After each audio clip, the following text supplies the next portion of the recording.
প্রাচীন সাহারা মরুভূমি পৃথিবীর সবচেয়ে শুষ্ক আর নির্জন এলাকা। কিন্তু আপনি কি জানেন, এই নির্জন বালুর নিচে হাজার বছর ধরে ঘুমিয়েছিল এক দানবীয় দৈত্য সাপ, যার দৈর্ঘ্য প্রায় ৮২ ফুট, ওজন ৫০০ কেজি। এই সাপের কঙ্কাল আবিষ্কার করে স্তম্ভিত হয়েছে বিজ্ঞানীরা। তারা বলছে, যদি এই সাপ এখনো বেঁচে থাকতো তাহলে হয়তো একটা পুরো উটকে গিলে ফেলতে ও সময়ই নিত না। আজ ছায়াজালে আমরা জানবো সাহারা স্নেক ডিসকভারি এর সেই রোমহর্ষক রহস্য, যেটা শুধু প্রত্নতত্ত্ব নয়, বরং আমাদের প্রকৃতি ইতিহাস সম্পর্কে ধারণাই পাল্টে দিচ্ছে।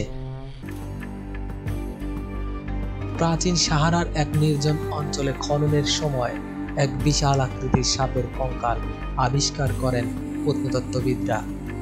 এই কঙ্কালটি দেখে প্রথমে বিজ্ঞানীরা বিশ্বাসই করতে পারেন। এর বিশাল খুলির গঠন, লম্বা ২০ দাঁত, মোটা হাড় আর দৈত্যাকার শরীর দেখে স্পষ্ট বোঝা যায় এটি কোনো সাধারণ সাপ ছিল না।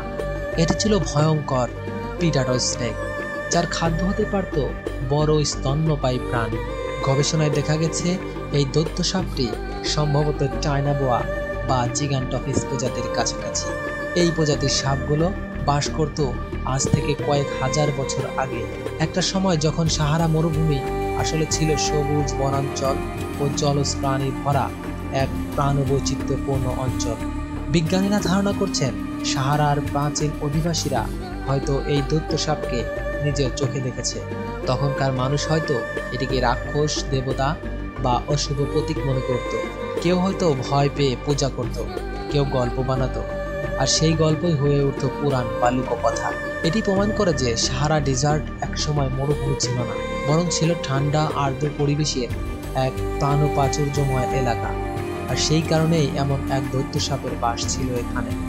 এই জায়ান্ট স্নেক ডিসকভারি সাহারা শুধুমাত্র একটি কঙ্কাল নয়, এটি আমাদের চোখে আনে এক হারিয়ে যাওয়া পৃথিবীর চিত্র, যেখানে সাহারার বালুর নিচে লুকিয়ে আছে বহু রহস্য, বহু প্রাগৈতিহাসিক প্রাণীর ইতিহাস।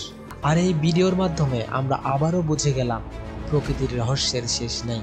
আর এই রহস্য খুঁজে পেতে আপনাকে ছায়াজালের সাথে থাকতে হবে। সাবস্ক্রাইব করুন ছায়াজাল, কারণ সামনে আরও আসছে বিশ্বের হারিয়ে যাওয়া শহর, রহস্যময় প্রাণী আর ইতিহাসের অজানা অধ্যায়।